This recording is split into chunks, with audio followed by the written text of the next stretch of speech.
Hi, welcome to the BSIA episode of The Voice. I'm delighted to have in the studio with me today Jack Cunnington from Smokescreen, who is their technical guru. Welcome, Jack. Hello, thank you. Thanks for having me. Firstly, Thanks can for I getting just my name say, right. New chairs. Oh, How cool are these new Yeah. chairs? Fabulous. they're good. Also, you were my absolute first foray into doing a podcast. Yeah, that's a good point, You actually. hosted me last Yeah. year with Smokescreen and taught me everything I knew. So thank you, Jack. Thank you. Taught you So- everything in order to make this podcast, so Absolutely. I'm sorry. So I'm delighted to welcome you back into our studio and return the favour. So for those that don't know you, tell us a bit about yourself. Well, I'm Jack, so I work at Smokescreen. My actual job title is Not guru? Technical Support Specialist. Okay. But I'll take guru, that makes enough sense. Yeah. So my day-to-day is sort of a mixture of technical support stuff. So I'll be speaking to installers and engineers and stuff on the phones if they've got problems. I do a bit of the site surveys, site visits, things like that for new customers and maintenance things. I write manuals for our products. I do marketing. I produce our podcast. I do our videos. I help out Scott, our marketing legend, with marketing stuff. I support our technical team with our R&D projects, and I basically do a little bit of everything at Smokescreen, which for me is great because I would be so bored if I just had one job to do every day. So it's nice to be just everywhere. Although it's very hard to be everywhere all the time. Jack of all trades, master of none. Exactly. That's what I like to call myself. Well, I'd rather be, and the saying is, I'd rather be a jack of all trades than a master of one, because I would get bored as hell. Absolutely, I'm with you with that one. For those people that must live under a stone that don't understand what Smokescreen does, tell us about Smokescreen. Sure, okay. Well, first of all, our name is wrong. It's not smoke. It's not smoke at all, and there are no screens involved. True. Technically. Well, I suppose, anyway. So we are a security fogging manufacturer, so we make security fog machines. Effectively, it gets triggered by an alarm of some kind. It can be basically anything, but a normal installation would be with your intruder alarm system. Somebody breaks into your premises, your house, your shop, your warehouse, whatever it is. They trigger the alarm. The smoke screen fires, and it will fill that space that it's installed in with a massive cloud of dense white smoke, which is not actually smoke at all, that you cannot really see through at all. Effectively, it deters intruders from getting into the places that you don't want them to be, and should scare them away. And if they don't run away, then they won't be able to steal anything because they can't see it. So that's kind of the basic idea of it. You say people living under a rock, but I think probably the number of people that know what security fogging is kind of a rounding error compared to the whole global population. So it's good to talk about it as, just to tell people what we do. But for us, it's just great, awesome fun because it's like we get to fill places with fog and cause chaos. And I have been in your warehouse and have experienced the fogging, and it's really disorientating. It is, yeah. It's funny because Matt, our MD, has been doing Smokescreen stuff for 20 odd years, right? And we've got a demo van that's got a smoke machine built into the back of it, and we can take people into the van. So we've taken it to TSE, we've taken it to fight back events, we've taken it all over the place. We've been all over the country. In fact, it's even been to Iceland on a boat. And I've seen Matt go into the back of the van with people, demo it, and then he's like, "Oh, and he will fling the door up. He's like, "I need to get out of here." Yeah. So it's quite it makes you feel quite claustrophobic, even when you're not in a small space. So even when you're used to it and you know what's going on and you know where you are and you're safe, it still can be quite confronting as a thing that happens. So imagine being, a burglar that's broken in and is Well, you already terrified You see and it in jewellery adrenaline. shops, don't you? Oh, You see when, absolutely, yeah. when people are trying to raid jewellery shops and that stuff goes off, and it must be really, really quite frightening to be in it. Especially if you've got Let's no hope idea what is it really is, right? frightening for them. Imagine it was poison gas as well. That's, So if you didn't know, that's you a whole didn't know that different it was story. totally safe and breathable. I think it's a body reflux, isn't it? just It like, just sort of, you just kind of go into panic mode. Yeah. So, Sentience is your latest product. Tell us a bit about that. Okay. Well, I had somebody a few weeks ago accuse us of not having any innovation in security fogging, which is kind of true because it is what it is. Basically, we nailed it in the 90s. Yeah. Can't improve on perfection. But yeah, we have innovated. So the thing we're starting to really see is a story of customers want to be able to connect things together, right? Your intruder alarm's monitored by your monitoring station, your fire alarm's monitored, your security cameras, CCTVs all visible and remotely viewable. And why isn't your smoke system? It's part of that intruder system, but there was never any sort of connection with the outside world. If you had a problem with your smoke machine, if it had run out of fluid, for example, the only way that you would know is by being in front of it and looking at it and going, oh, it says it's low fluid on it.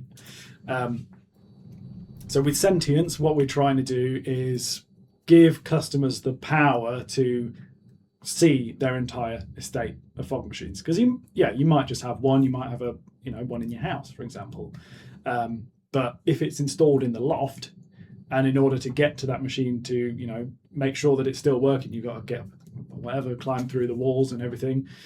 So to be able to see that from your phone or from your computer, just to make sure, okay, it is actually still working, it's still functional, everything's okay with it, there's no faults.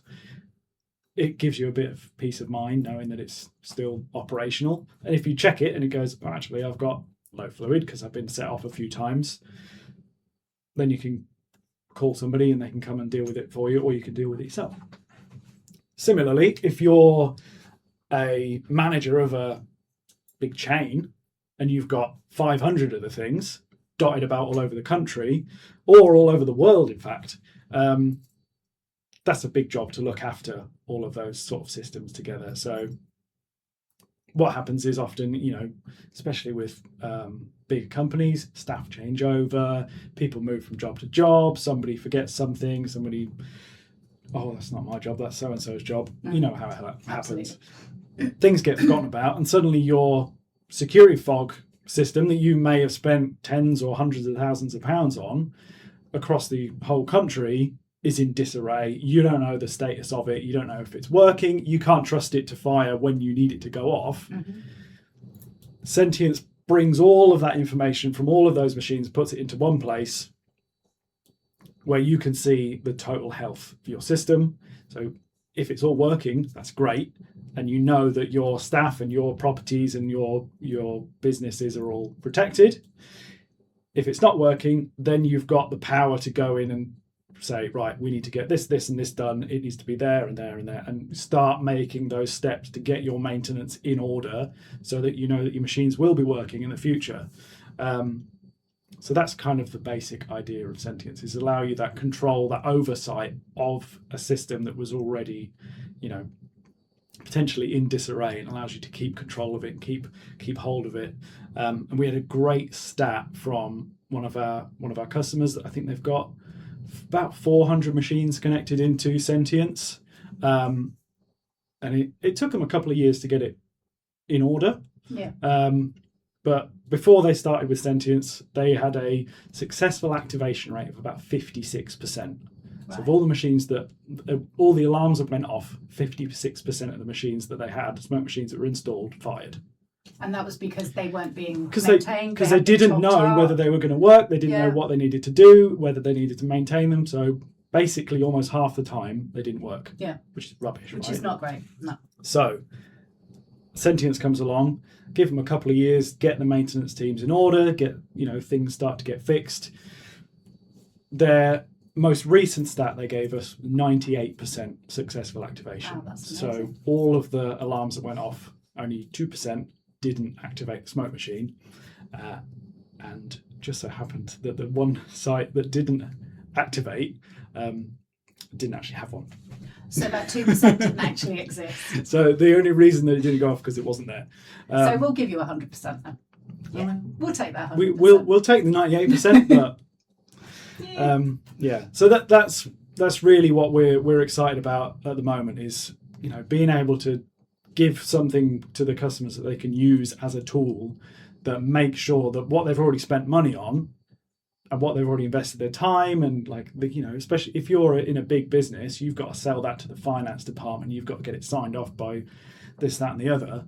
So it's a lot of commitment of effort to buy a smoke machine or a series of smoke machines in the first place, to then be able to go back in a year's time and say, now look, they're all still working.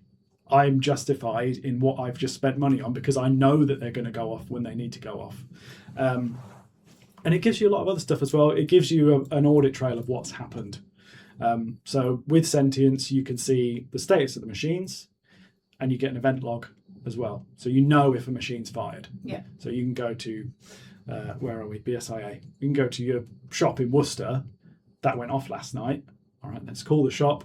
I can see your smoke machine went off last night. Is everything okay? Were you broken into? And it can start that conversation that might not necessarily have been reported all the way back straight away. So there's a lot of